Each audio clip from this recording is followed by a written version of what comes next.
friends are like old memories. They always remind you of your past, and we are reminding ourselves of the past episodes from this week of Good Company for the best of Good Company with me, Hollie Taylor. Hollie Taylor here, and I had a very unique experience over the weekend.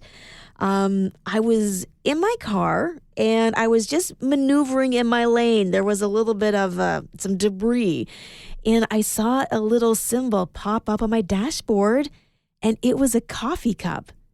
And I was like, what? What does a coffee cup have to do with my car? I was a little confused. So when I got to my destination, I stopped and I searched, why would a coffee cup icon appear in my vehicle? And it's to give you a little reminder that you might need some coffee. You might be a little lethargic while driving. My car tells me to get coffee. What is the world coming to? And then I got to thinking, wouldn't it be cool if the coffee cup then had a message sent to the main dashboard? And I mean, I'm in my car. I go to the different coffee places. I'm sure if there was some kind of GPS, it would know my favorite destinations to get my morning coffee.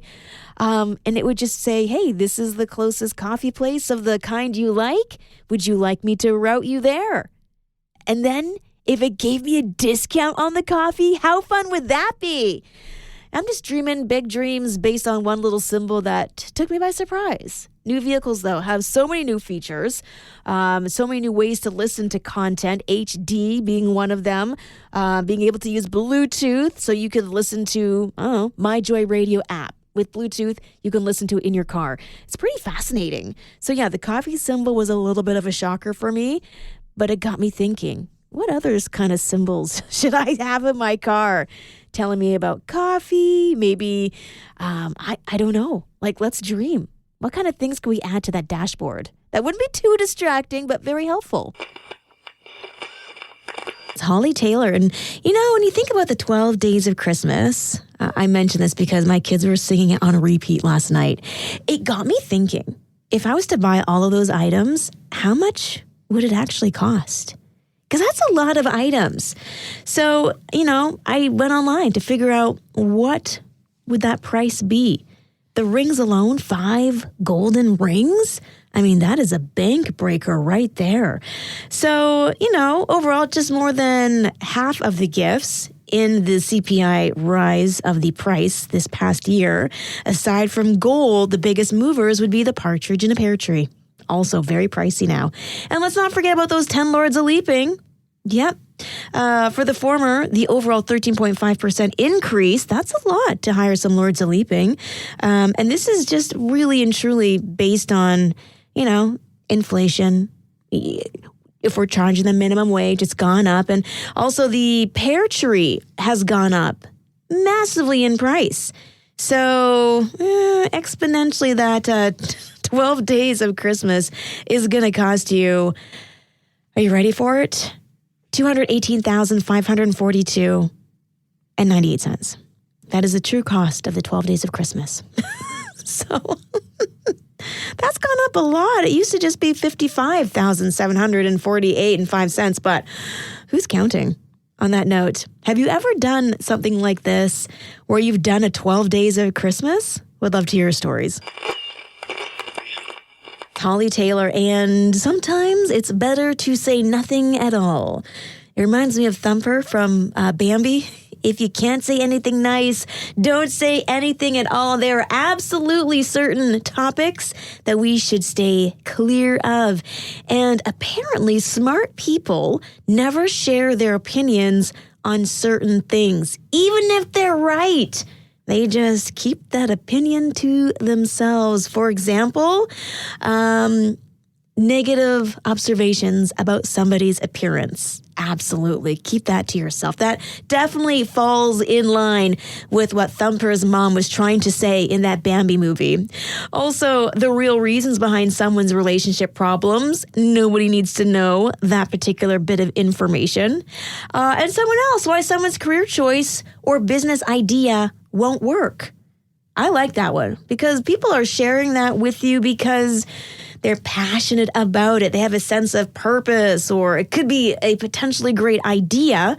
And if they can see the trouble spots, it's just not something to bring up in public. It's kind of like, know your audience.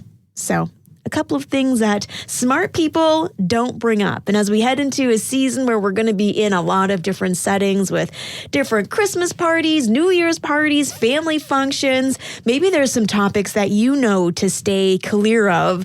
They're the hot button topics. What are they? 905-338-1250.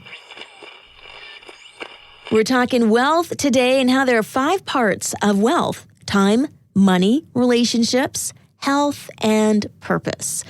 And when we lose one of those 5, we realize how important they are. Text message here from Steph. She says, for me, the one that's near and dear to my heart is health. My mom got really sick. I've been taking care of her, and I truly now feel how important health is in the equation. Thank you so much, Steph, for sharing your story. And I really do hope and pray that your mom starts to feel better soon. It's amazing when one of these areas we start to see some of the troubles and the struggles, we realize how important they really are. It's like the world tricks us into thinking money is the definition of wealth, but there's so many more things that add so much more value to our life. Dean says, time. I feel like I never have enough of it, but now I'm being more intentional and we are starting to get it back. Dean, getting back his wealth in time. Amazing. Cheering you on, my friend. Let's do one more. This is from Wendy. She says, I'm like you, Holly. That's a tough one. I'm going to go with relationships and purpose. Having purpose has helped navigate all these other areas for me when it comes to health, relationships, money, and time. So Wendy's just embracing them all. I love it. Toby Mac, bring the holidays here on Joy Radio. Great story here about pets and teens. I know they love pets. Sometimes we just can't commit to them, but there is now science backing up why pets are actually really helpful when it comes to raising teens.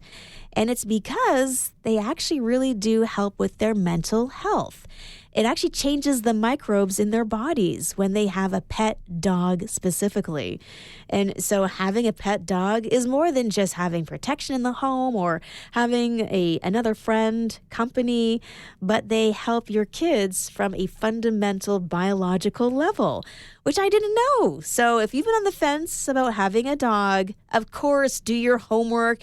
Make sure that it will fit into your lifetime because they are a family member. They are a commitment, a responsibility. This is just your PSA because I do know a lot of kids are gifted dogs or cats or rabbits or gerbils or hamsters this time of year.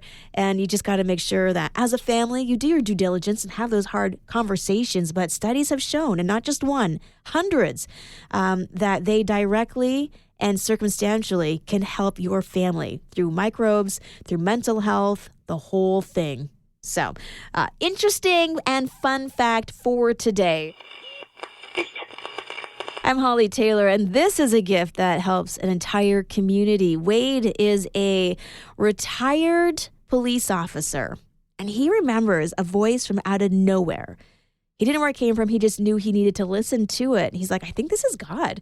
I need to do something for people in our community that need help.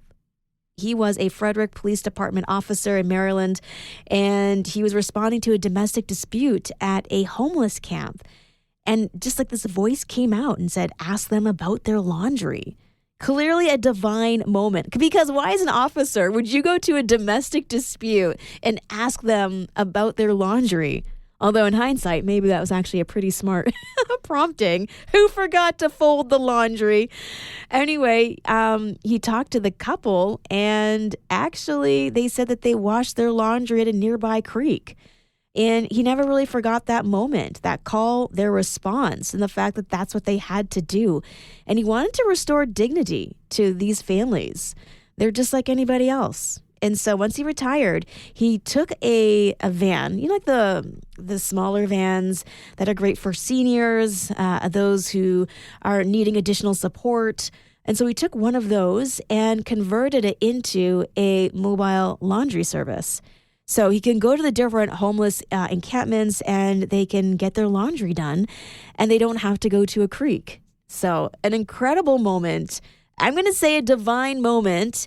And now he's serving his community in a very practical way. So, yeah, can you imagine just showing up at your front door, a laundromat service? Like, that'd be really cool. And for these families who don't have a door, they don't have the luxury of a laundry washer dryer in their areas. This is just such an incredible and practical blessing. Thank you so much for hanging out with me on this Monday. I hope that story encouraged you. If you know of anyone in your community that's doing incredible work, I would love to highlight them. I talk a lot about the American stories. Would love to know the ones that are happening right here. You can always text those in 905-338-1250.